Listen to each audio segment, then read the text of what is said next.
ఇట్లాంటివన్నీ పడి పడి తలకాయ అంత ఖరాబ్ అయిపోయింది. పుట్టింది ఒక ఎత్తు, పెరిగింది ఒక ఎత్తు, అక్షరం ముక్క లేకుండా అందరికీ సేకరి చేసుకుంటూ వచ్చింది. అసలు పెళ్ళే వద్దనుకున్న దాన్ని అక్క ఒకటి ఉందలేండి ఇట్లా పెద్దది, కడుపును పుట్టిన బిడ్డలన్నీ ఉండాలా, వయసులో సంపాదించిన డబ్బులన్నీ ఉండాలా, నాకు సామెత ఒకటి వేసింది. అన్నీ బాను వేసింది కదా అని పెళ్లి చేసుకున్నాం. సరే చేసుకున్నాక ఏమైంది, ఇద్దరు పిల్లలు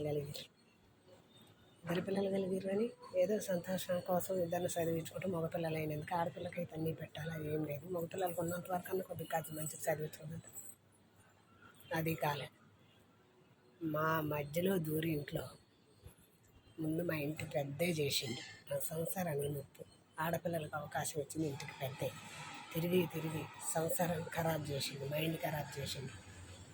మన ఇంటికి ఎవరైనా వచ్చి మాట్లాడిన వాళ్ళతో మనం సనువుగా ఉన్నా, మంచిగా ఎవరైనా సాయం చేస్తారంటే వాళ్ళతో ప్రేమకుంటే వీళ్ళకి నచ్చదండి, వాళ్ళకి వేసి కట్టేస్తారు వీళ్ళు.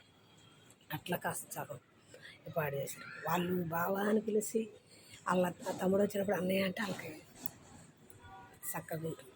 ఎందుకంటే వాళ్ళు మార్చుతారు, వాళ్ళు అవసరం వెళ్ళి మనకు చేత కాదు. బావ అంటే బావ, అక్క అంటే అక్క.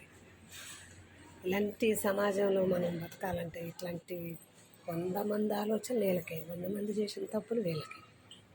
వాళ్ళు ఏదైతే చేస్తారో అది మన మీద ఇస్తున్నారు. నాకు ఈ అర్థం కాని భాష ఏంటంటే మగపిల్లలు పుడితే వెళ్ళిపోతారు అన్న సామెత నాకైతే ఎక్కడా లేదు.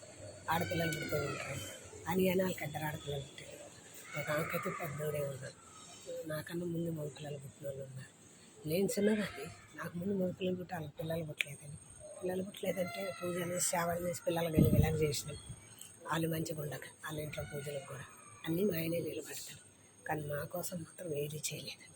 మా పిల్లలు పేరు పెడతారు, సంపాదించుతారు, వాళ్ళకే ఖర్చు పెడతాడు. అసలు కొన్ని గుర్తొస్తుంటే అసలు చెప్పడానికి కూడా నాకు గొంతు రావట్లేదు.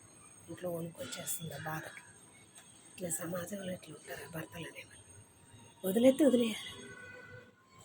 ఏంటంటే పేరుకి ఏంటంటే పిల్లల ముందు పిల్లలు ఉన్నారు కానీ మంచిది కాదు.